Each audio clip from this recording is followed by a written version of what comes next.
Hey, halo everybody, ketemu lagi bareng Bayu di podcast Suka-Suka Juni part kedua.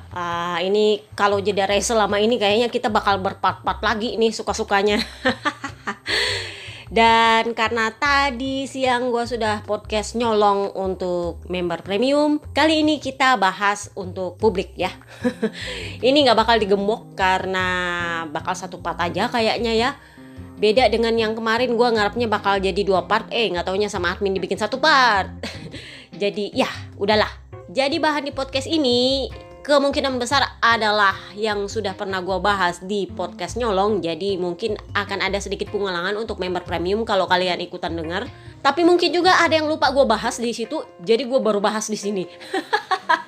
Kan kalian tahu podcast nyolong itu tanpa skrip, jadi gue suka kemana-mana dan suka lupa. Dan kadang-kadang kalau gue ngomong terus ada apa aja gitu yang lewat dan gue ke distracted, ya kadang-kadang langsung blank, gak ngerti ngomong apa, terus baru lanjut lagi. Jadi yang mau diomongin malah hilang. Oke, yang pertama kita bahas adalah perkara Audi LM dan Ducati. Jadi ini sebenarnya udah dibahas di podcast nyolong, jadi baru gue bahas lagi. Ini untuk publik. Jadi ada yang tanya, Oh Audi itu ikut cawe-cawe karena Marc Marquez adalah BA-nya Audi. Well, sebenarnya sebelum Marc Marquez jadi BA-nya Audi adalah seorang Valentino Rossi yang jadi BA-nya Audi. Jadi gini, Marc Marquez jadi BA-nya Audi itu menurut gua yang pernah jadi orang marketing itu nggak efektif. Kenapa? Karena Marc Marquez bukan pembalap mobil. Audi itu adalah merek mobil, sementara Marc Marquez adalah pembalap motor. Jadi itu sebenarnya nggak ada koneksi. Tetapi memang dia menjadi BA-nya Audi itu adalah hasil kesepakatan bujuk-bujuknya Papi Perigigi ketika Gresini memaksa untuk merekrut dia tahun ini. Jadi kalau kalian mundur tahun lalu, kan waktu itu gue bilang pemegang saham terbesar gak mau. Jadi Papi Perigigi di rapat pemegang saham mencoba meyakinkan bahwa Marc Marquez ini punya nilai pemasaran yang bisa dimanfaatkan oleh Audi sebagai pemegang saham terbesar. Itulah kenapa dia kemarin itu dikontrak jadi BA 1 tahun, lengkap dengan adiknya lagi jadi BA. Itu saking Audi mau dibilang aji mumpung juga enggak, tapi ya itu yang lu harus bayar supaya kami setuju sama rekrutan lu, Grace ini. Kurang lebihnya sih seperti itu. Jadi sebenarnya Audi nggak terlalu bergantung sama Marc Marquez. Dia sebenarnya lebih tergantung sama Valentino Rossi. Kalau bukan gara-gara Valentino Rossi punya tim pindah ke BMW, ya dia akan tetap jadi BA-nya Audi.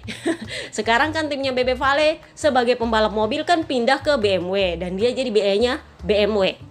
Jadi ya memang faktornya Bebe Vale sebagai BA-nya Audi itu lebih berpengaruh karena dia balapan pakai mobil Audi langsung. Sementara Marc Marquez itu nggak pakai balapan, itu mobil. Jadi ya memang nggak ada korelasinya sih sebenarnya. Makanya gue bilang sebenarnya Audi itu nggak terlalu tergantung dengan Marc Marquez. Tetapi, nah ini di podcast colongan gue udah bilang bahwa Audi ternyata berencana masuk ke F1 tahun 2026. Dan beberapa hari setelah pengumumannya si Cula sama Ducati, Audi mengumumkan bahwa mereka merekrut mantan manajer tim Red Bull F1 untuk menjadi performance manager yang mempersiapkan bergabungnya Audi ke F1 dengan mengakuisisi tim Sauber. Yang punya F1 siapa? LM. Yang punya MotoGP siapa? LM. Dan masuk ke F1 itu, kalau kalian adalah fans F1, kalian pasti tahu betapa besar politik di situ dan betapa susah masuknya. Di F1 itu ada semacam MSMA-nya kalau di MotoGP. Kalau kalian nggak tahu apa itu MSMA, aduh, gue bingung. Kalian mungkin mundur ke podcast ketika kita membahas soal tes sirkuit Mandalika. Itu gue bahas MSMA lengkap dengan bagan-bagannya, saking rajinnya kemarin gue.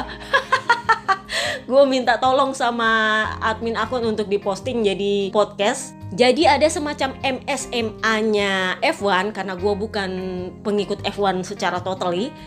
Itu nggak mau ada penambahan grid dan penambahan tim lagi di F1. Menurut mereka gridnya itu udah full. Jadi kalau mau ada yang bergabung ke F1, itu lo harus membayar sangat besar ke MSMA-nya. Kemudian lo nggak boleh nambah tim.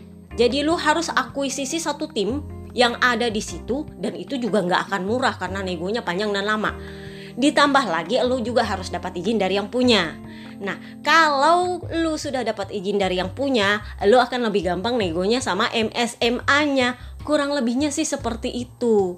Jadi ketika Audi mengumumkan bahwa mereka berencana untuk masuk ke F1, sebenarnya itu awalnya cuma gosip berembus sepoi-sepoi. Tapi begitu setelah Ducati mengumumkan bahwa si culas Marc Marquez itu akan menjadi adipati Ducati tahun depan, keluarlah pengumuman bahwa Audi serius dengan rencananya untuk bergabung dengan F1 karena mereka resmi merekrut mantan manajer tim Red Bull untuk menjadi performance manager.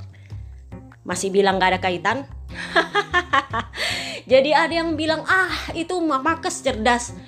Gini, kalau menurut gue dia itu sosiopat. Sosiopat itu adalah orang cerdas yang mudah memanipulasi orang karena dia tahu keunggulan apa yang dia miliki, dan itu yang dia pakai untuk membuat orang lain secara sukarela membantu dia. Itu orang bilang manipulatif. Gue tahu bahwa ABR gak akan percaya. Kenapa? Ini mengingatkan gue dengan, gue lupa gue nonton K-drama di mana gitu. Kalau nggak salah skinnya itu ada di pameran, dan di pameran itu kalau nggak salah temanya kamuflase. Jadi kutipannya itu kayak gini. Orang lain akan melihat siapa saya dari apa yang saya perlihatkan selama beberapa waktu secara konsisten. Mereka tidak akan peduli apakah yang saya perlihatkan itu adalah saya yang asli atau tidak. Dan saya cukup bersembunyi di belakang apa yang mereka percayai. Kurang lebihnya seperti itu, namanya manipulatif. Oke? Jadi manipulatif itu adalah orang yang sangat tahu bahwa orang lain mempercayai dia, dan dengan sedemikian rupa dia membuat orang percaya dan mau melakukan apa yang dia mau karena orang itu mempercayai dia. Masih ingat si culas ini ketika di Q1 Barcelona? Masih ingat? Yang waktu itu dia ngintil adeknya. Masih ingat nggak? Karena kan waktu itu mereka berdua masuk ke Q1. Nah waktu itu Marc Marquez itu curi kintil adeknya. Beneran curi kintil adeknya. Jadi dia ditanya sama wartawan, kamu nggak malu ngintilin adekmu? Jadi dia bilang apa? Oh, adik saya datang sama saya. Terus dia bilang, nggak apa-apa, lu curi kintil gua aja. Lu aja yang berusaha naik ke Q2, gue gak apa-apa di Q1. Itu yang namanya manipulatif. Jadi dengan mencela-mencelenya yang sekian banyak itu, dia mampu memanipulasi pasar, memanipulasi cawe-cawe, sampai memaksa Ducati untuk gimana caranya kita butuh waktu. Dan waktu yang diminta itu yang gak diberikan oleh Martin. Banyak ABR bilang, gak mungkin, memang Ducati sudah memutuskan. No, udah gue bilang itu bad PR. Mereka nggak akan bilang bahwa kami nggak ada pilihan lain karena Martin udah mundur, enggak. Tetapi dari beberapa narasumber yang diwawancara, orang-orang dekat di MotoGP itu sudah mengkonfirmasi bahwa sebenarnya Ducati itu memilih Marc Marquez karena Martin udah duluan mundur. Jadi pada dasarnya sebenarnya udah bener gue bilang kemarin dari gosip berumput sepoi-sepoi. Itu gosip berumput sepoi-sepoi yang lalu dikonfirmasi oleh begitu banyak narasumber bahwa sebenarnya Ducati bicara sama Martin minta waktu lebih panjang untuk pengumuman, tetapi Martin sudah muak dan bilang no, we already done with you. Itulah Martin mundur karena dia merasa dia nggak diprioritaskan lagi, meskipun dia sudah punya prakontrak yang sebenarnya sisa pengumuman. Jadi ada yang bilang, itu nggak mungkin prakontrak. Hey, kalian buka media asupan kalian yang biasanya kalian jadikan standar untuk bikin info di fanpage kalian. Yang telat banget itu pada akhirnya baru posting soal prakontraknya Jorge Martin baru 2 hari lalu. Lu bayangin, itu barang prakontrak sudah lama gue bahas, dari Mugello lo gue bahas. Telat banget media lu itu. Gue bingung kenapa kalian jadikan standar itu media itu. Mungkin karena cuma dia kali ya, media ABR yang paling besar sih memang. Itu media yang Rossi hater banget itu. Yang bikin kaget gue adalah dia baru membahas wawancaranya Joan Mir. Itu wawancara bahkan sudah dilakukan sebelum Lemang kalau nggak salah, apa setelah Lemang. Yang gue bilang bahwa Papa Yohan itu kena SP dari Honda. Bayangkan itu wawancara yang itu baru diposting kemarin sama media asupannya ABR itu. Gue bilang ya ampun, itu gosip 1 bulan loh. Baru dibahas. Ya elah. Jadi Jorge Lorenzo nih ngomong. Jadi Lorenzo bilang, ya memang saya mengakui saya kaget ketika Jorge Martin pengumuman dengan Aprilia. Karena setahu saya, ingat Lorenzo juga adalah rider pertama yang bilang bahwa Jorge Martin itu sudah tanda tangan prakontrak untuk dia akan dipromosikan menjadi rider tim pabrikan sejak dia masih rookie. Akhir musim rookie-nya itu sudah ditandatangan tuh. Jadi wajar bahwa Jorge Martin itu sakit hati. Itu sebenarnya prakontrak yang itu sudah ditandatangan 3 tahun lalu. Ada aja alasannya Ducati, sampai kemarin dibilang kami butuh waktu Martin. Oh, no. Jadi Jorge Lorenzo itu bilang, saya itu cukup yakin bahwa dia akan naik menjadi tim pabrikan, sementara Marc Marquez akan mengisi seatnya. Tetapi kalau sudah begini, ya Ducati tidak ada pilihan lain selain mempromosikan Marc Marquez. Gue ulang kata-katanya, Ducati tidak ada pilihan lain selain mempromosikan Marc Marquez. Ini adalah kata-kata yang gue gunakan ketika Marc Marquez pengumuman dan gak dipercaya oleh ABR. Sekarang Lorenzo yang bilang. Nah, yang menarik dari perkataannya rider pensiun artis Jorge Lorenzo kemarin adalah Ducati itu pada akhirnya memang tidak punya pilihan lain selain Marc Marquez, tetapi mereka juga punya kesadaran bahwa waktu balapan Marc Marquez itu sudah tidak banyak. 2 tahun kontrak, paling lambat 4 tahun lagi karirnya. Kenapa? Karena tahun depan usia dia sudah 32 tahun, jadi maksimal karir dia yang tersisa untuk balapan itu 4 tahun lagi. Kenapa Lorenzo bilang begitu? Karena faktanya satu, Marc Marquez itu sudah cedera terlalu banyak. Lengan dia itu sudah kopong, kan kemarin udah gue bilang, 1 kali dia crash lagi dengan patah di tempat yang sama, itu dia resmi cacat. Yang kedua, dia punya diplopia yang kayak jalangkung, datang gak dijemput, pulang gak diantar, suka-sukanya nongol kapan. Jadi Ducati mengambil kesempatan itu dengan pikiran bahwa paling enggak dia akan pensiun sebagai rider Ducati. Terlepas dari kemungkinan hasil yang akan dia bawa nantinya. Ya kembali lagi gue bilang, itu kalau dia balapan. Ada yang komen bilang, jangan-jangan Pak Duka bilang seperti itu karena dia punya pengalaman di Ducati. Jadi dia mewanti-wanti bahwa si Culas itu gak akan lama berkarir di Ducati. Jadi waktu itu gue jawab, ya yang penting jangan sampai kayak Paduka di Honda. Kontrak 2 tahun, cuma membalap 1 tahun, belum sampai 1 tahun tulangnya udah patah dan justru pensiun. Karena masing-masing orang punya santan instannya masing-masing. Itu Lorenzo yang pertama.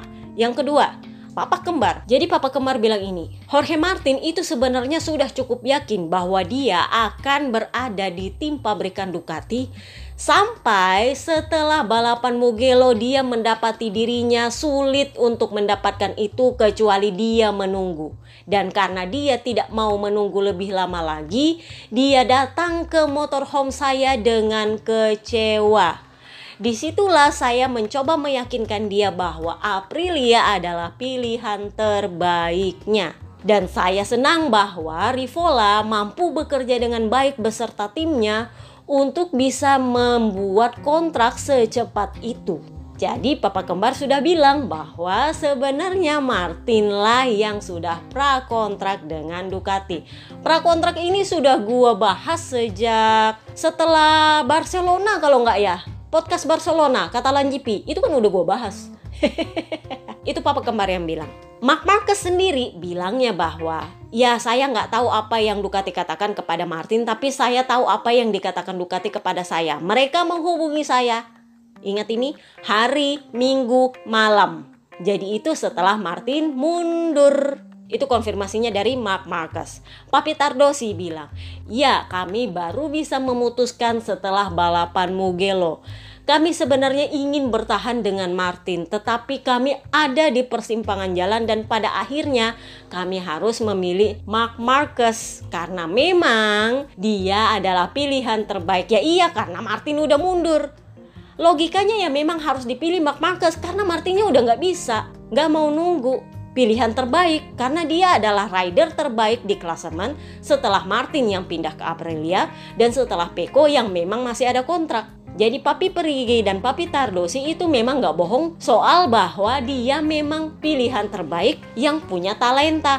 Karena memang kondisinya sekarang ada di P3 klasemen. Gak mungkin mereka memuji-muji Martin karena Martin kan udah pengumuman sama Aprilia. Itu makanya dibilang bad PR kalau mereka memuji Martin. Logika BR. Masih gak percaya? Carlos Cesa bilang kayak gini, saya sebenarnya sedikit kurang percaya bahwa Martin itu kontraknya diselesaikan dalam 1 malam. Tapi saya mengerti penyebab dia pergi dari Ducati adalah karena Ducati meminta tambahan waktu, dan itu adalah yang tidak bisa diberikan. Karena kalau kamu memutuskan untuk menunggu, pada akhirnya kamu akan sampai di akhir musim dan kamu tidak mendapatkan apapun. Itu katanya siapa? Carlos Cesa. Ducati minta waktu dan Martin gak bisa kasih. Nah, yang terakhir, Randy Mamola. Ini pernyataannya kemarin sih kalau nggak salah. Kemarin dulu lah kalau nggak salah. Mamola itu dengan clear bilang, banyak orang di pedok itu percaya bahwa yang paling adil adalah memberikan seat ini kepada Jorge Martin karena dia adalah yang paling layak untuk seat itu. Tetapi pilihan kepada Marc Marquez itu memang harus diakui sebagai salah satu kontrak pemasaran yang akan diingat dalam sejarah. Randy Mamola justru lebih percaya soal pemasaran. Dia sepertinya sudah tahu soal cawe-cawe. Karena Ducati sebenarnya nggak terlalu pusing sama pemasaran. Yang pusing sama pemasaran itu adalah LM. Kenapa LM ikut cawe-cawe? Karena dia beli mahal MotoGP kemarin. Itu mahal banget sebenarnya. Dan kalian tahu apa yang mereka lakukan di F1, yaitu pasti akan dia lakukan di MotoGP. Meskipun mereka bilang, kami tidak akan mencampuri Dorna. Well, lu lihat kan cawe-cawenya tingkat tinggi banget. Mereka nggak bisa mengganggu Ducati karena Ducati nggak mau ada urusan dengan LM. Mereka korek Audi. Audi jelas ada hubungan sama Ducati. Ducati, lu bilang sama itu anak perusahaan lu, suruh pertahankan Marc Marquez, lu gua lempengin jalan masuk F1. Clear. Tapi apakah Audi memang menginginkan dia menjadi rider pabrikan? Tidak. Kenapa? Kalau kalian mundur-mundur, cawe-cawenya LM itu cuma satu, bahwa dia harus ada di Ducati.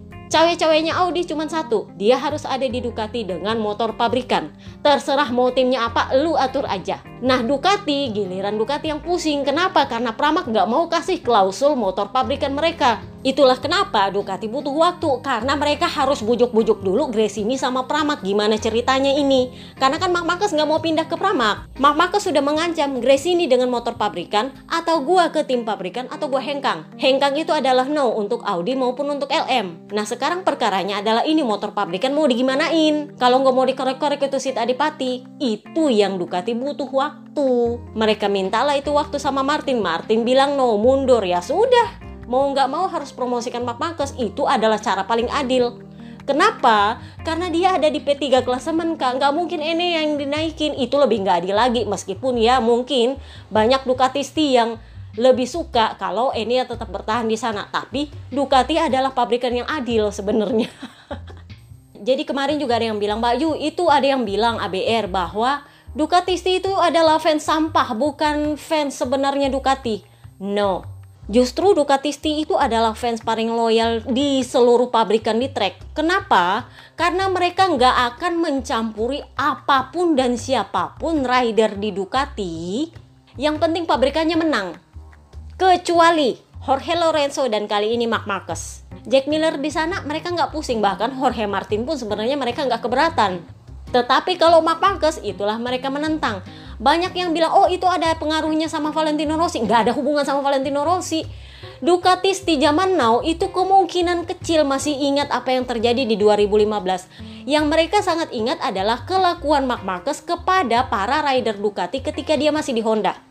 Masih ingat tahun lalu ketika dia mengganggu Pecco di Mugello? Nah itu kan gara-gara itu dia nggak disukai. Karena dia selalu bikin gara-gara sama anak-anak Ducati.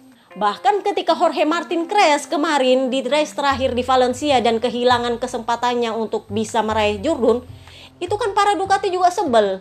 Ya meskipun menurut gue yang salah si Martin sih. Tapi begitulah mereka itu sangat mencintai Ducati, bukan ridernya. Jadi mereka itu adalah fans loyal. Kalau kalian bilang, mereka itu nggak ada duit. Hey, motor Ducati sama motor Honda mahalan mana coba? Jadi mereka itu membeli motor karena memang mereka bangga sama Ducatinya. Jadi kalau sampai mereka menentang line up rider, itu berarti mereka benar-benar nggak suka sama itu rider.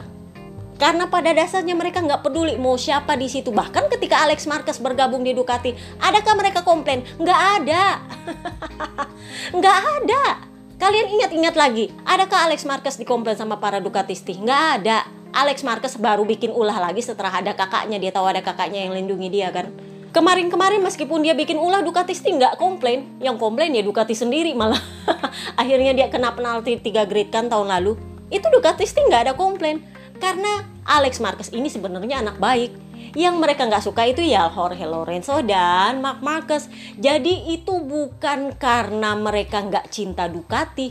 Karena justru mereka cinta Ducati, mereka nggak peduli siapa ridernya. Kecuali yang memang orang-orang yang menurut perlakuan mereka kepada para rider Ducati kesayangan mereka di masa lalu. Jadi kalau ada yang bilang, itu bukan fans Ducati, no. Karena mereka mengingat apa yang dilakukan Marc Marquez kepada para Ducati ketika dia belum jadi rider Ducati. Ngerti nggak? Jadi bukan karena mereka nggak ada duit. Ada duit, motor Honda sama motor Ducati mana lebih mahal, kalian pikir aja. Nah, dari bicaranya Marc Marquez bahwa ada perusahaan multinasional yang akan habis kontraknya, itu akan bergabung untuk 2 tahun ke depan. Itu sudah clear bahwa Repsol yang akan bergabung. Kenapa? Karena Ducati butuh Repsol untuk bayar gajinya si Culas. Ini sponsor kayaknya cuma dipakai oleh para pabrikan untuk bayar gajinya si Culas itu deh. Jadi dia akan digaji oleh Ducati 5 juta euro per tahun untuk 2 tahun. Itu di bawah gajinya Pecco yang 6 juta euro per tahun. Itu adalah gajinya Pecco tahun lalu, 5 juta euro. Dan itu akan ditanggung oleh Repsol. Kenapa? Kan kalian tahu dari kemarin-kemarin Grasili udah ngomel-ngomel. Si Pecco minta naik gaji ke 6 juta aja, lama banget negonya. Pusing katanya dia cari duit. Jadi ya ditambah dengan Marc Marquez yang minta gaji, ya harus masuklah Repsol untuk bayar gajinya dia. Kurang lebihnya sih seperti itu. Jadi kalau bilang, itu Marc Marquez bawa sponsor, ya bawa sponsor tapi buat bayar gajinya dia. Ngerti ya BR? Jadi sebenarnya Ducati nggak butuh dia dan nggak mau bayar dia sih sebenarnya, tapi karena dia bawa sponsor ya berarti itu sponsor buat gaji lu. Sama kayak Honda butuh Repsol karena itu yang dipakai untuk bayar gajinya si Culas. Begitu Culas pergi, mereka nggak butuh Repsol, mulailah dikecilin itu. Dia punya logo di situ, lama-lama kan bubar. Jadi kalau nggak salah kontraknya itu akan berakhir bulan September. Jadi kalau nggak Oktober, ya September mereka akan pengumuman untuk bergabung dengan Ducati. Itu adalah satu-satunya sponsor yang akan dibawa oleh si Culas itu. Red Bull dilepas. Semua sponsornya yang bentrok sama Ducati itu dilepas. Itulah kenapa Red Bull pindah ke Tech 3. Mereka akan kembali menjadi KTM Red Bull Tech 3. Kalau tim pabrikan kan KTM Red Bull. Jadi gas-gas pergi, Red Bull datang bawa dana mereka yang selama ini digelontorkan untuk Marc Marquez itu dipakai untuk Tech 3. Nah, Tech 3 akhirnya pengumuman Enea dan Papanina akan menjadi teammate untuk tahun depan. Sebenarnya ini menarik menurut gue. Kenapa mereka tiba-tiba pengumuman 1x2? Jadi kan kemarin tuh ada yang tanya ke gue, fansnya Enea kayaknya ya, nanya di lapak YouTube gue. Sempat nanya bahwa, Mbak Yu, kira-kira Enea masih bisa nggak ya nego sama Aprilia kalau tahu bahwa Papanina akan pindah? Kan waktu di podcast suka-suka kemarin kan gue bilang, ini kayaknya Enea terlalu buru-buru deh pengumuman bahwa dia pernah kontrak dengan Tech 3. Padahal itu sebenarnya nggak perlu pengumuman karena kan belum kontrak resmi. Dan kalau Opa pernah nggak pengumuman, mungkin dia masih bisa nego-nego dulu sama Aprilia begitu Papanina mau hengkang, bener nggak sih? Daripada lu ke Tech 3 potong gaji jadi 300 sampai 500 ribu euro per tahun, aduh, dari 1 juta euro loh, aduh. Tapi ya udahlah ya, mungkin karena memang Opa Pernat juga sedikit emosional gara-gara Ducati nggak adil sama Martin. Sebenarnya bukan nggak adil sih, tapi Ducati emang minta waktu aja. Karena mereka harus menuruti apa yang dimau oleh cawe-cawe dan mereka sedang mencari solusi gimana caranya supaya Marc Marquez tetap bisa di Gresini dengan apa yang dia mau. Karena kan dia sama sekali nggak mau ke Pramac. Karena memang dia sadar bahwa kalau dia pindah ke Pramac, dia nggak akan menerima perlakuan yang sama dengan yang dia dapatkan di Gresini. Di Gresini kan dia agak-agak disembah-sembah gitu loh. Karena kan dia yang bawa duit. Sementara kalau dia di Pramac kan kondisinya nggak perlu duit. Dan dia yang punya itu klausul motor pabrikan. Jadi ya lebih tangan di atas lah kondisinya kalau Pramac. Nah kalau di Gresini, Marc Marquez yang tangan di atas. Dia bisa merintah dan dia bisa memanipulasi. Dan itulah kenapa adiknya jadinya sedikit terbuang. Karena dia ini adalah rajanya manipulasi. Nah, sampai di mana tadi kita bahas? Gua lupa. Nah, karena Opa pernah sudah terlanjur pengumuman bahwa dia sudah prakontrak sama Tech 3, ya otomatis dia nggak bisa nego sama Aprilia. Nah, cara pintarnya Tech3 juga pengumuman 1x2 supaya Enya itu nggak geol-geol nego sama Aprilia. Begitu tahu bahwa Papa Nina bergabung sama Tech3. Jadi ngerti kan strateginya Tech3? Diumumin sekalian supaya kontraknya Enya itu otomatis berlaku. Udah nggak bisa dia nego ke Aprilia. Dan siapa yang mengisi di seat Aprilia? Ya, kalau dari awal musim bahkan sebelum Sepang tes kan gue udah bilang Papi Pririvola itu menempatkan Enea di list pertama, lalu Marco Bes di list kedua. Marco Bes ini adalah list bahkan sejak awal musim, dan Jorge Martin itu adalah list tambahan yang mana mereka akhirnya langsung dapatkan. Jadi kondisinya menurut Papi Pririvola, mereka akan melihat dulu Papa Alis karena sepertinya track host ada cawe-cawe dari LM untuk menaikkan Joe Roberts. Kenapa? Karena ini adalah rider Akamsi dan LM berencana untuk mengadakan lebih banyak race di Amerika. Jadi mereka butuh rider Akamsi mereka. Meskipun Papi Pririvola sempat menolak ide ini karena memang Papi Pribrivio memang sudah dari 2 minggu lalu kan Papi Pribrivio udah bilang bahwa saya sudah bilang ke Aprilia bahwa kami membutuhkan top rider. Dia benar-benar merujuk pada Papa Yohan. Jadi Papi Pririvola bilang bahwa itu kayaknya bukan masalah kalau soal Joe Roberts mau naik. Yang menjadi masalah bagi kami adalah Papa Alis. Apakah dia bisa membuat lompatan yang diperlukan supaya dia bisa bergabung ke seatnya Aprilia atau gimana? Baru kami bisa melihat pasar, tapi ya memang kemungkinan besar kami memilih rider Italia. Disitulah Bes kemungkinan akan bergabung. Jadi ada yang tanya, memangnya Bes dikasih nggak sama Bebek Vale? Dikasih. Kan bahasanya Uchiho kemarin waktu dia nggak dikasih ke Pramac adalah, Pramac itu adalah sesama tim satelit. Bes itu baru dilepas kalau ada tim pabrikan. Jadi sama seperti mereka harus melepas Luca Marini karena dia pindah ke tim pabrikan Honda. Jadi kalau Bes pindah ke tim pabrikan Aprilia, mereka akan lepas. Anak baik di Gian Antonio itu memang memenuhi syarat karena saat ini klasemennya lebih baik daripada Bes. Tetapi secara prestasi dia belum sebaik Bes. Bes sudah 1 podium kan? Ditambah lagi musim lalu dia berapa kali menang coba. Jadi memang di atas kertas Bes lebih bagus daripada di Gia. Meskipun di klasemen ya Bes belum terlalu bagus, nggak sebaik di Gia. Tetapi Bes 1 kali sudah podium. Benar? Jadi itu lebih menarik. Di Gia bakal kemana? Gosip berhembus sepo-sepo sebenarnya dia nggak terlalu khawatir dengan opsinya. Dia punya banyak opsi. Dia bisa ke Honda pabrikan atau dia ke Pramac kalau bergabung sama Yamaha. Nah, gosip berhembus sepoi-sepoi Pramac dan Yamaha sedikit lagi akan pengumuman. Karena mereka memang sudah punya prakontrak sisa pengumuman. Cuman gara-gara kemarin ada prakontraknya Martin, mereka sempat mundur dulu. Akhirnya Yamaha batal pengumuman.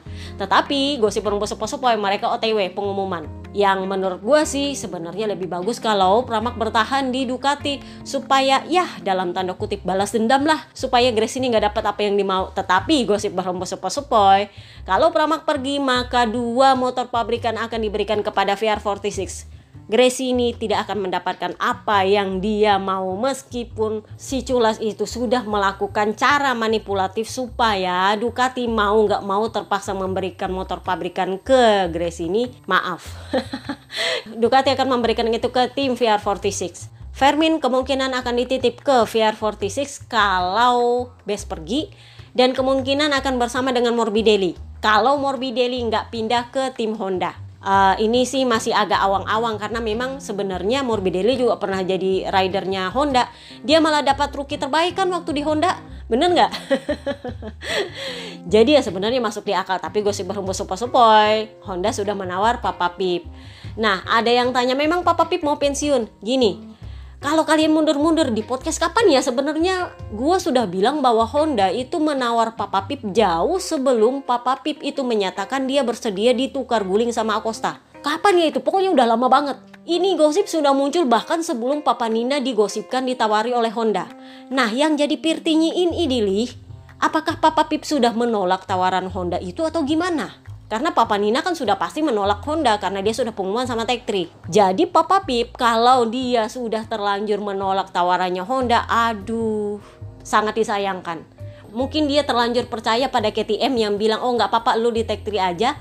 Terus dia tolak penawarannya Honda, bisa jadi. Dan itu ya artinya mau nggak mau dia pensiun kalau itu ceritanya. Tetapi kalau masih ada terbuka opsi itu dari Honda, kemungkinan dia akan bergabung dengan Honda menggantikan Papa Yohan. Kalau enggak, ya berarti dia mungkin pensiun dan siapa yang akan isi ya bisa Morbidelli, bisa Bes, banyak, bisa Di Gia. Karena Papi Peripuik kan tahun lalu memang tertarik sama Di Gia, bener nggak? Tetapi waktu itu Honda Jepang nggak minat. Nah, apa kata Papi Peripuik? Ini nggak ada di podcast colongan dan belum pernah gue bahas juga di podcast sebelumnya. Papi Peripuik bilang gini, secara jujur kami tidak punya jawaban apa yang terjadi dan apa yang akan terjadi. Kami melakukan semua yang kami bisa, tapi sampai saat ini kami belum dapat solusi. Tetapi di sisi lain saya juga mengerti bahwa Yohan Mir frustasi dan dia tidak bahagia. Jadi dia punya banyak pilihan. Kalau memang dia tidak bahagia, dia bisa pergi, tetapi dia tidak bisa mengeluh. Untuk saat ini, kami belum membicarakan soal perpanjangan, tetapi paling tidak kami akan mulai membahasnya di musim panas. Artinya, Honda belum menawarkan perpanjangan kontrak pada Papa Yohan. Artinya kalau lu mau perpanjangan kontrak, ayo kesini tapi kita nego lagi. Karena kelakuan lu lumayan bikin kami gak seneng. Tapi kalau lu mau hengkang ya silahkan, kami juga punya banyak opsi, banyak rider buangan. Jadi kemarin ada yang bilang, gak mungkin lah Papa Pip bakal dipungut sama Honda karena dia bukan jurdun. Honda itu terkenal memungut rider jurdun. Hey, Honda dulu dengan Honda yang sekarang beda. Honda dulu itu adalah Honda yang sangat bangga dengan motornya, yang meskipun udah gue bilang kamuflase, orang percaya bahwa motor itu adalah motor yang bagus, padahal sebenarnya itu motor dibangun hanya untuk Marc Marquez. Jadi sebenarnya motor Honda itu dibangun berdasarkan Mark sentris, karena itu yang dibilang sama Lucio Cesinello. Nah sementara sekarang Honda itu membapuk Yohan Mir sebagai rider pengembang, nggak kasih pengarahan kemana-mana, akhirnya bikin Honda bingung sendiri. Karena dia memang bukan rider pengembang. Jadi gini, banyak yang berkeras bahwa Marc Marquez, Yohan Mir ini adalah rider pengembang karena mereka jurdun. Kita runut lagi ke belakang. Suzuki itu berhasil menang jurdun karena yang bikin base pengembangan itu adalah Papa Lucas. Tapi yang jurdun adalah Papa Yohan. Kenapa? Karena setelah base pengembangan, masing-masing rider boleh mengembangkan motor mereka sendiri sesuai dengan riding style mereka. Tetapi ada base-nya. Nah base itu yang bikin adalah Papa Lucas. Itulah kenapa ketika dia bergabung di LCR, kalian bisa lihat dia bagus. Dia bisa menang. Kenapa? Karena dia punya motor berbeda sama duo pabrikan Honda. Dia bisa membangun motornya sendiri dengan base yang dia punya sendiri. Karena dia sendiri bilang motor saya beda sama motor para duo pabrikan. Nah ini jadi susah ketika dia bergabung ke Yamaha. Kenapa? Karena Yamaha menjadikan Snake Taro sebagai rider peletak pedoman pengembangan. Quartararo, kalau kalian mau klaim bahwa dia adalah rider pengembang, no. Dia jurdun kemarin itu masih ada base dari Bebe Vale. Bebe Vale itu adalah peletak base pengembangan di Yamaha. Dan begitu dia selesai bikin base, rider-rider lain yang boleh modifikasi sesuai riding style mereka. Tetapi base-nya ada. Tapi kan waktu itu Bebe Vale sudah pensiun. Jadi gini, jadi base pengembangan motor yang akan dipakai tahun ini itu mulai dilakukan di tahun lalu. Jadi kalau ada rider pengembang yang meletakkan base-nya di tahun lalu, tahun ini itulah yang dipakai oleh para rider, dikembangkan lagi menurut riding style mereka. Dan itulah yang digunakan oleh Snake Taro jurdun. Begitu Bebe Vale pergi, Papa Nina pergi, Snake Taro mengambil alih seluruh pengembangan. Kalian lihat jadinya apa? Jadi bapuk. Nah sama dengan Marc Marquez.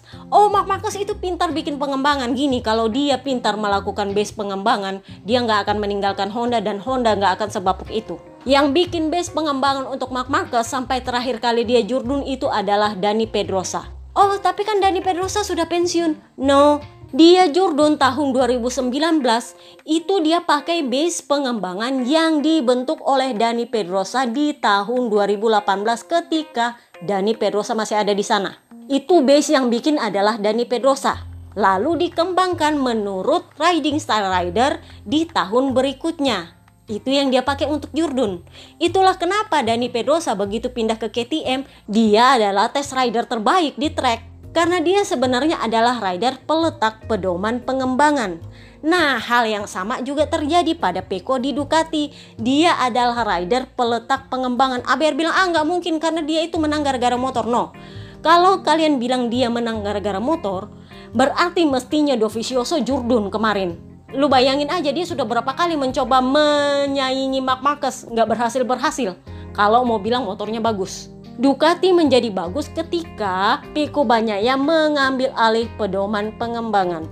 Dia yang letakkan pedoman pengembangan, itulah kenapa jadinya Ducati lebih gampang belok, lebih ringan untuk dikendarai, cuman jadinya susah ngerem gara-gara terlalu cepat. Itulah keunggulannya Pecco, dia sangat kuat dalam ngerem, sementara rider lain itu mendapatkan manfaat dari pedoman pengembangan yang dilakukan oleh Pecco. Itu mereka kembangkan berdasarkan riding style mereka, dan itulah yang hasilnya menjadi bagus dan rata untuk para rider lain. Jadi kalau mau dibilang siapa yang lebih sukses dalam pengembangan, sorry itu saya itu adalah Pecco, karena dia berhasil membangun sebuah motor yang kalau rider lain pakai, rider lain juga bisa bagus. Termasuk Marc Marquez yang dia punya riding style beda. Buktinya Marc Marquez bagus pakai. Oh, itu kan motornya aja yang bagus. Enggak, itu karena pengembangan yang dilakukan oleh Pecco. Itulah kenapa bagi Papi Perigigi, Pecco itu adalah panjinya Ducati. Untuk Papi Pritardosi, Pecco adalah prioritas utama karena dialah yang memberi pedoman pengembangan sampai Ducati ada di titik ini. Jadi sorry to say ABR, ada juga ABR tuh yang bilang, tapi kan itu yang dipakai Jurdun sama Pecco. Kalau begitu analisanya itu berarti pengembangannya Dovi. Hey, dia itu Jurdun di tahun kedua dia bergabung. Jadi sama sekali gak ada sisanya Dovi karena di tahun sebelumnya dia yang bikin base pengembangan. Kecuali kalau Jurdunnya Pecco itu adalah di tahun pertama, berarti masih ada sisa-sisanya Dovi di situ, base pengembangan dari Dovi. Tapi dia Jurdun di tahun kedua, itu artinya dia yang bikin base pengembangan motor untuk dia Jurdun. Dia bikin motor yang bikin dia Jurdun dan bikin motor di saat yang sama untuk rider Ducati lain bisa kompetitif. Itulah kenapa dia disayang banget sama Ducati. Jadi ada ABR bilang, dia itu terlalu disayang, terlalu dimanja. Ya wajar. Dia yang bikin Ducati sebagus ini. Dia yang bikin Ducati sampai menggoda si Culas untuk membayar 500 triliun rupiah ke Gresini demi naiki itu motor bekas pengembangannya Pecco. Nah, back to Papa Nina. Di Aprilia All Star kemarin akhirnya dia bilang bahwa sebenarnya kedatangan Jorge Martin itu membuat dia membuka mata untuk melihat seat-seat lain. Jadi kalau mau pakai logika, ngapain dia tinggalkan Aprilia yang dia sudah menang dengan mendominasi di kota kemarin? Ya, kalau kalian mundur-mundur dengan apa yang terjadi di Yamaha, kalian pasti maklum. Karena ini, gue nggak tahu apakah iri hati adalah sebuah tabiat atau gimana. Gue mau bilang iri hati, tapi mungkin itu terlalu jahat ya. Ya, mungkin bahasa halusnya adalah kekecewaan. Jadi ternyata yang bikin dia kecewa itu bukan cuman karena kontraknya Jorge Martin yang dalam semalam jadi. Jadi ternyata begini. Jadi sebenarnya dia itu sudah punya proposal perpanjangan dari Aprilia itu sebelum Jerez. Tetapi dia minta naik gaji. Ya wajar, karena kan kemarin dia double win di kota. Bener gak sih? Jadi wajar dia minta naik gaji. Kalau gak salah dia minta naik gaji jadi 4 atau 5 juta euro. Itu sebenarnya adalah gaji dia ketika dia di Yamaha. Dia kemarin di Yamaha digaji 5 juta euro. Begitu masuk Aprilia dipotong gajinya jadi 2,5 juta euro. Dan karena dia punya performa gak bagus, dia sempat turun gaji. Nah, gosipnya itu dia minta sekitar 4-5 juta euro. Dan waktu itu Aprilia minta waktu karena mereka harus nego sama komisaris. Jadi Papi Pririvola bilang, Maverick kami butuh waktu karena ini adalah jumlah gaji yang besar. Kita tunggu dulu apakah Alex Espargaro mau pensiun atau enggak. Kan waktu itu gue bilang gajinya papa kembar itu sebenarnya adalah 6,5 juta. Tapi dipotong pajak jadinya 3 sekian. Lu tau lah pajaknya Spanyol itu kan 50% kak. Jadi bersihnya adalah sekitar 3,5 juta lah. Nah, karena masalah budget, itulah kenapa Papi Pririvola bilang kita tunggu dulu setelah Alex Espargaro pensiun. Berarti gajinya dialihkan ke elu.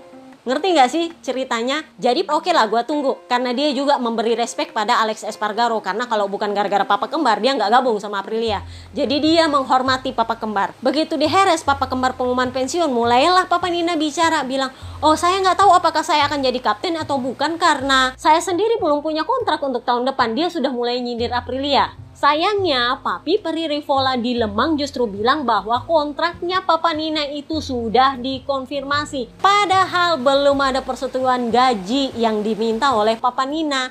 Jadi ketika di Mugello, kalau kalian dengar berisik itu lagi hujan.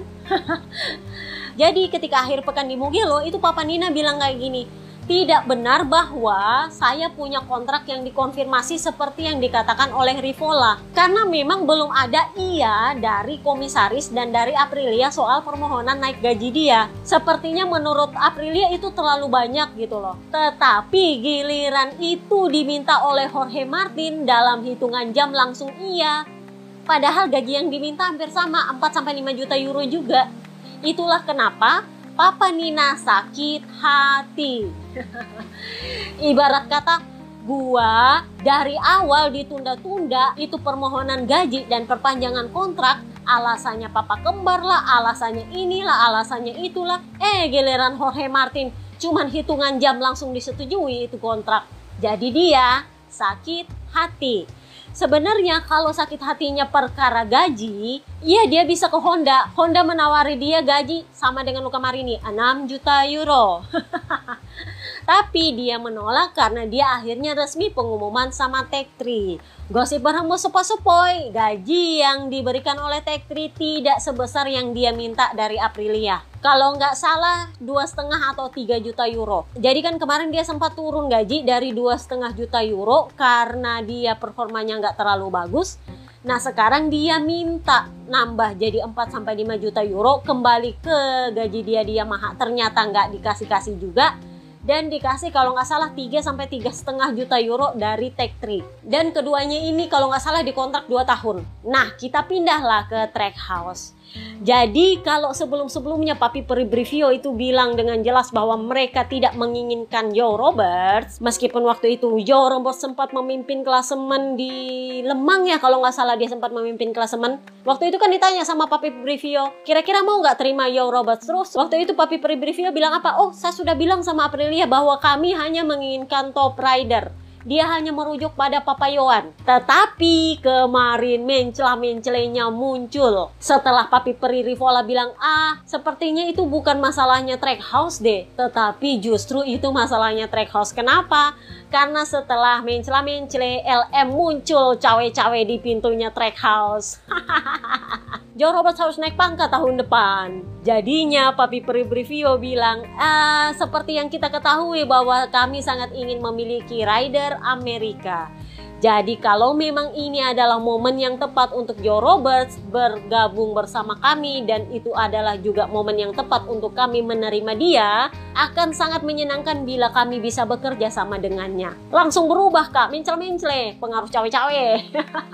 Jadi kita lihat Papa Alex bakal kemana kalau terdepak. Kalau memang dia bisa podium, kemungkinan besar dia akan naik ke Aprilia. Karena kan prestasinya best terakhir kali ini adalah podium. Kalau dia bisa podium aja, dia kemungkinan bisa dipertimbangkan untuk naik ke Aprilia pabrikan. Tapi kalau enggak, ya mungkin ke Pramac. Kalau bergabung di Yamaha, bisa jadi. Atau mau ke Honda, ya bisa juga. Yang jelas ini jumlah seat makin sedikit dan rider yang terbuang makin banyak. Gosip berhembus sepoi-sepoi, rider-rider ini bahkan rela dipotong gajinya demi tetap bisa membalap di MotoGP. Kecuali kalau lu bergabung sama Honda. Nggak ada ceritanya lu potong gaji kalau di Honda. Cuman ya harus rela membapuk. Papi Peri Puig memang sempat ditanya, kalau Papayauan hengkang, apakah Luca Marini akan menjadi rider pengembangan? Jadi dia bilang, ya itu nanti kita bicarakan. Karena yang penting adalah kami harus tahu dulu apa yang dibutuhkan oleh para rider kami untuk bisa bekerja bersama kami. Kami melakukan segala yang bisa kami lakukan dengan memanfaatkan konsesi ini sebaik-baiknya. Jadi yang penting adalah satu, sabar. Yang kedua juga sebenarnya harus cepat. Tapi kalau cepat justru crash juga ya percuma. Intinya adalah yang penting finish. Johan Zarco apa kabar? Ini sebenarnya dia Gosip berhembus apa-apa, sebenarnya dia pengen hengkang, cuman penaltinya banyak banget kalau dia hengkang. Kenapa? Karena dia punya durasi kontrak lumayan panjang. Dia kan kontraknya 2+1. Jadi kalau dia baru 1 tahun hengkang, itu penaltinya luar biasa banyak loh. Jadi dia bilang, ya saat ini sepertinya yang bisa saya lakukan adalah mengecilkan target saya, mengecilkan ekspektasi saya, supaya saya bisa menjaga kondisi mental saya. Nah, apa kabar dengan Yamaha? Snake Taro gosipnya sedikit kesal dengan gosipan yang, ya gue juga sih yang ngegosip. Bahwa dia perpanjangan kontrak dengan Yamaha hanya karena gaji. Ya, kan logikanya gitu. Sebelum dia pengumuman kontrak sama Yamaha, bahkan di sirkuit Sepang, di tes Sepang kemarin, dia itu udah bilang bahwa Yamaha tahu bahwa saya sedang bicara dengan pabrikan lain. Artinya dia memang sudah ngancam-ngancam Yamaha, ditambah dengan kritikannya yang bla bla bla bla bla, kiri kanan, banyak banget yang dia kritik, sampai petinggi Jepang itu sempat gak suka kasih SP sama dia. Tapi ujung-ujungnya dia perpanjangan kontrak. Jadi kan itu pertanyaan, lu sudah ngamuk-ngamuk, ngancem-ngancam, ujungnya lu perpanjangan, Kak. Jadi judul mencela-mencela Snake Taro bilang, saya sebenarnya agak terganggu dan kesal dengan isu bahwa saya memperpanjang kontrak dengan Yamaha itu hanya karena gaji. Karena semua orang di Yamaha itu tahu alasan saya. Saya memilih tetap bertahan di Yamaha karena saya tahu mereka sedang mengerjakan proyek dan sangat serius untuk memperbaiki diri. Buktinya sekarang kami bisa sedikit lebih baik dari Honda meskipun ya masih jauh tertinggal dari para rider Ducati. Jadi tidak benar bahwa saya bertahan di Yamaha hanya karena gaji. Ya, meskipun saya akui bahwa gaji adalah salah satu yang melebihi komitmen dan ekspektasi yang diberikan oleh Yamaha. Jadi ya lu artikanlah sendiri. Nah, Yamaha sendiri kemarin mereka ngetes di Valencia 2 hari. Hari pertama gagal total gara-gara hujan, akhirnya mereka cuma bisa ngetes di hari kedua. Bartolini bilangnya kayak gini, kami melakukan segala cara untuk mendapatkan base, pedoman pengembangan. Ini yang gue bilang, gak semua rider bisa bikin base pengembangan. Mereka mungkin bisa mengembangkan base yang ada, tapi nggak semua rider bisa bikin base pengembangan. Jadi Bartolini bilang, kami sekarang sedang berusaha menentukan base yang mana yang kami pilih karena sampai sekarang kami masih bingung mau mencari base-nya. Jadi kalian artikanlah sendiri semampu apa Quartararo mengembangkan motornya. Menurut gua kalau base pengembangan diberikan kepada Papa Lukas mungkin bisa lebih baik sih sebenarnya. Cuman ya karena Yamaha menitik beratkan base pengembangan kepada Snake Taro ya seperti itulah.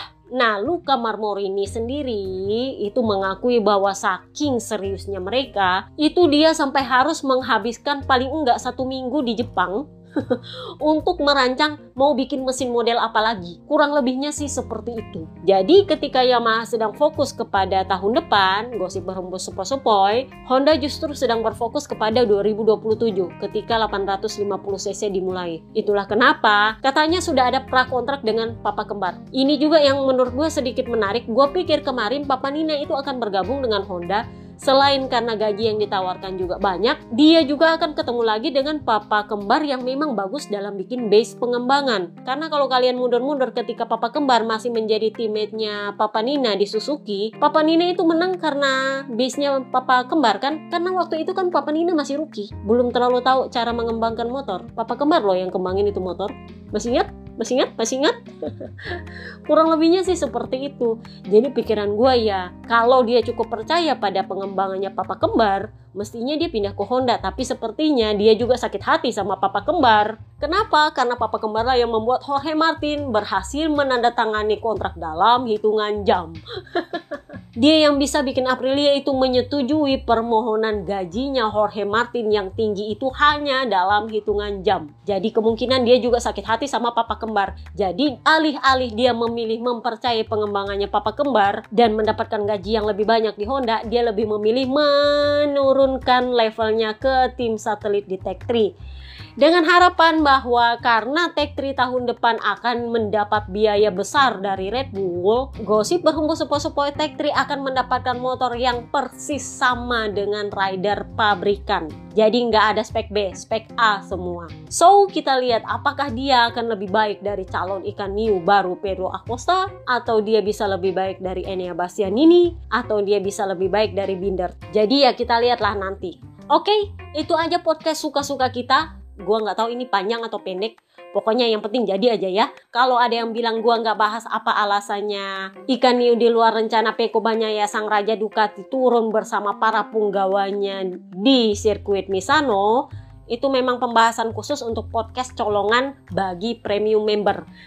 Gua nggak akan bahas itu di podcast publik. Jadi itu nggak akan gua bahas. Gua nggak tahu apakah ada lagi yang gua lupa bahas dari podcast colongan selama 2 hari terakhir. Ini juga udah panjang. Dan kalau kalian mau dengar live podcast colongan gua khusus untuk premium member, kalian klik aja link di deskripsi video atau di deskripsi channel. Itu pasti ada link untuk bergabung jadi member premium. Fasilitasnya kalian akan dapat badge berdasarkan lamanya kalian bergabung jadi member. Jadi itu ada level-levelnya. Selain itu juga kalian akan mendengarkan gue nge-live podcast colongan yang no edit. Jadi kalian bisa dengar apa yang terjadi di sekitar gue. Ditambah dengan kadang-kadang gue juga salah bicara. Atau kadang-kadang gue sampai bengong sendiri. Kalau ada yang lewat atau ada yang minta perhatian gue, biasanya gue berhenti ngomong. Dan gue lagi cari tahu gimana caranya bisa ngejadwalin live podcast. Lagi ditanya sama admin akun gimana caranya, karena sejauh ini gue langsung live streaming dan gue tahu itu kayak pasar kaget-kagetan. Tiba masa tiba akal orang bilang. Tapi juga kalau gue jadwalin, waktu gue yang nggak bisa dicolong masalahnya. Misal gue pengen nyolong podcast di jam istirahat, tapi kan itu belum tentu di situ gue ada waktunya.